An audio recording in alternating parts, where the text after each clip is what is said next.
Salut à toutes et à tous, c'est Cam, ce mois de juillet, 34 tomes achetés, c'est parti. Comme d'habitude, on commence par les éditeurs chez qui j'ai acheté un tome avec Pika et Welcome Back Alice de Shuzo Oshimi, toujours aussi fan de cette série. Chez Ototo, la seule série que je fais c'est Made in Abyss, et quelle série!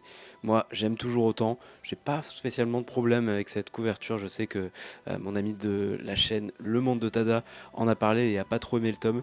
Moi c'est le contraire, j'ai vraiment beaucoup aimé ce tome et j'ai beaucoup aimé les nouveaux personnages qui nous sont introduits dedans, qui étaient déjà introduits dans le tome précédent, donc un arc qui promet. Une œuvre majeure qu'il fallait que je découvre chez Delcourt Tonkam, c'est Amer Béton de Taiyo Matsumoto, un auteur que j'ai vraiment envie d'approfondir. Vous le savez, j'achète pas énormément de collectors, mais quand il y en a qui sont sympas, j'y vais. Chez Kiyun, Carnet de l'apothicaire, tome 13, et son collector avec un buntu, avec un petit peigne, avec plein de choses. Honnêtement, c'est pas trop pour moi, c'est plus pour ma femme, mais j'ai été assez convaincu quand même par ce collector qui est très joli et qui sort un petit peu de l'ordinaire. Chez Vega Dupuis, 8ème tome de Holy Land de Kujimori, plutôt moins convaincu que le début et assez curieux de voir comment cette série va durer jusqu'au 16e, 17e tome. J'apprécie quand même beaucoup la série, mais à voir. Le deuxième et dernier collector acheté ce mois-ci, c'est chez Glénat, et je pouvais pas passer à côté, c'est Berserk et ce tome 42 que j'attendais impatiemment, et qu'est-ce que ça fait du bien de le retrouver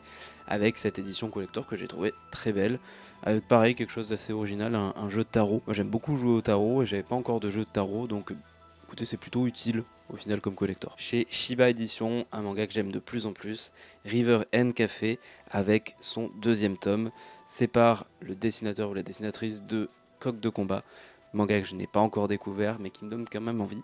En tout cas, River End Café, j'adore le trait et j'adore l'histoire. Bon, vous êtes habitués maintenant hein, avec Kumsuk, Gendrikim, tous les mois je vous dis, faut que je ralentisse, faut que j'arrête d'en découvrir, et tous les mois au final je craque.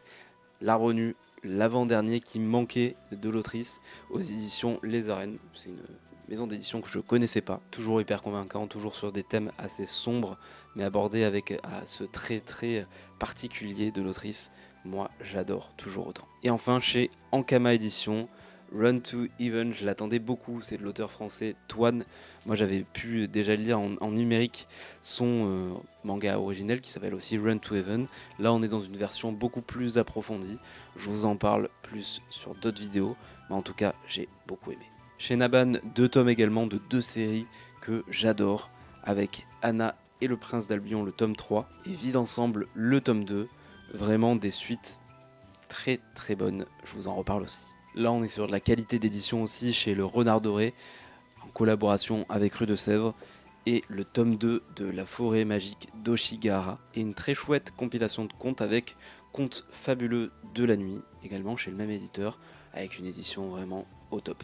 On rentre sur le podium avec 3 tomes, et on a une égalité entre Mangetsu, avec The Alpine Climber, le tome 3 aussi, une série où j'étais un petit peu mitigé au tome 1 et qui me convainc vraiment de plus en plus. On a Land, le tome 6, un tome qui sort par mois, et ça fait depuis le tome 3 que j'ai pas continué ma lecture parce que vu que tout sort cette année, je me lirai tout quand les 11 tomes seront sortis. Et ça faisait longtemps, du Junji Ito avec Le Déserteur, alors j'aime pas trop la couverture, mais toujours une très belle édition, et on est sur les premiers mangas de Junji Ito.